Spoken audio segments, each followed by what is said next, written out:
כן, אנחנו חזרנו לחיות טוב. גיל ההתבגרות הוא הגיל שבו אנחנו מסתכלים הרבה מאוד במראה, חלקנו כבר בגיל הזה מגיע להחלטה שהוא לא כל כך אוהב את מה שהוא רואה, ומחליט לשנות.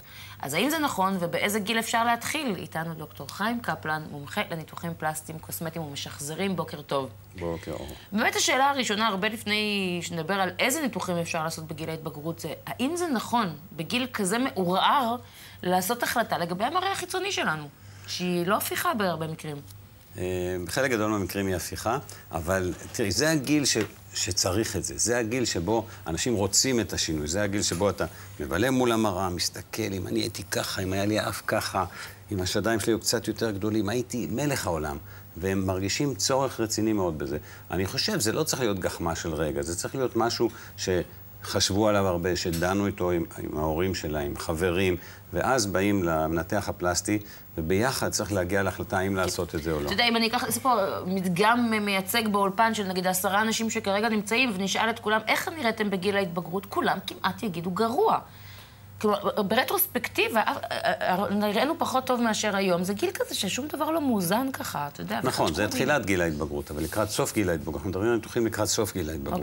לקראת גיל 17, 18, אז כבר אנחנו קצת יותר מאוזנים, כבר עברנו את השלב שבו הכל לא מסתדר, והידיים והרגליים לא הולכות לאותו כיוון, ואז כבר הם מתחילים לחשוב ולהבין מה הם יכולים לשנות. עכשיו, השינויים האלה, נכון שהם רק ניתוח, אבל הם משנים מאוד את האישיות, משנים מאוד את התגובה לחברה ואת התגובה של החברה אליך. אז אם באה בחורה לעשות ניתוח של הגדלת שדיים, שהיא שטוחה לגמרי, ויש לה בעיה בקטע הזה שביחסים הבין-אישיים, בעיה בביטחון העצמי, ועושים לה הגדלת שדיים, שהוא ניתוח פשוט יחסית, ודרך אגב, לא צריך להחליף את השתלים אחרי 10 שנים. ה-FDA מעולם לא אמר את זה. אני לא יודע מי הפיץ את זה, אבל זה פשוט לא נכון. ועושים את הניתוח, וכל היחס של החברה משתנה. כי בכל אופן, למרות שבגיל הזה אנחנו לא מטיפים לסקס, אבל הסקס נמצא תמיד ברקע. והיחס משתנה, ואנשים מרגישים עצמם יותר טוב, משפר להם את הביטחון העצמי, והם יכולים להמשיך הלאה. דוקטור קפלן, אולי הצד השני של המטבע, אמרת קודם שלפעמים בן הנוער אומר לעצמו, אני רק אשנה את האף שלי ואני אהיה מלך העולם. ואולי זאת הבעיה, שהציפיות של בני נוער הן לפעמים קצת מוגזמות, הן קצת פחות מפוקחות. איך אנחנו מתמודדים עם האכזבה שיכולה להיווצר אחרי ניתוח פלסטי? כי הוא כבר לא יהיה מלך העולם, אולי הוא רק שינה את האף. ואפילו לא ג'סטין ביבר. זה נכון. אבל אני אומר להם שאני, או הפלסטיקאים באופן כללי, עושים רק ניתוח אף. אנחנו לא עושים ניתוח באישיות, אנחנו לא משנים שום דבר. אבל לפעמים זה מין side benefit כזה, זה מין... שינינו את האף, והאיש מסתכל על עצמו ואומר, וואלה, אני נראה יותר טוב. והוא מקבל פידבקים יותר טובים מהחברה, וזה משפר אצלו דברים. פתאום גם היציבה משתנה. הכל משתנה. הם מרגישים יותר בטוחים. אם קודם היא הלכה עם שיער כזה...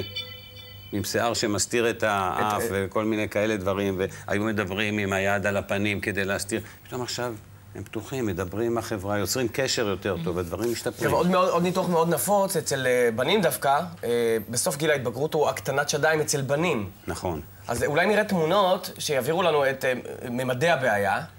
אז הבעיה הזאת מתחילה בעצם, לא בעיה, מתחיל בגיל ההתבגרות, שבגיל ההתבגרות השדיים אצל רוב הגברים גדלים גם. בדרך כלל ההגדלה הזאת נמשכת בין שנה לשנתיים, ואז יש נסיגה. אבל יש כאלה שזה לא נסוג אצלהם. ואז בגיל 17-18 הם נשארים שדיים גדולים. בתקופת החופש הגדול הם מתביישים ללכת לים, מתביישים ללכת לים עם דבר כזה, הולכים עם חולצות טריקו, כל הזמן מסתירים, וזה בניתוח קטן מאוד, עם צלקת שהיא כמעט בלתי נראית, אפשר לתקן את זה. באיזה גיל כבר אפשר להתחיל? בדיוק. אפשר בדרך כלל עדיף להתייעץ עם אנדוקרינולוג, לראות שאין בעיה אנדוקרינולוגית נלווית. ברוב המקרים, אם אחרי 3 שנים שהתופעה קיימת ולא חלפה, רוב האנדוקרינולוגים ימליצו לעשות ניתוח. לגבי ניתוחי האף, מאיזה גיל אפשר לעשות אותם?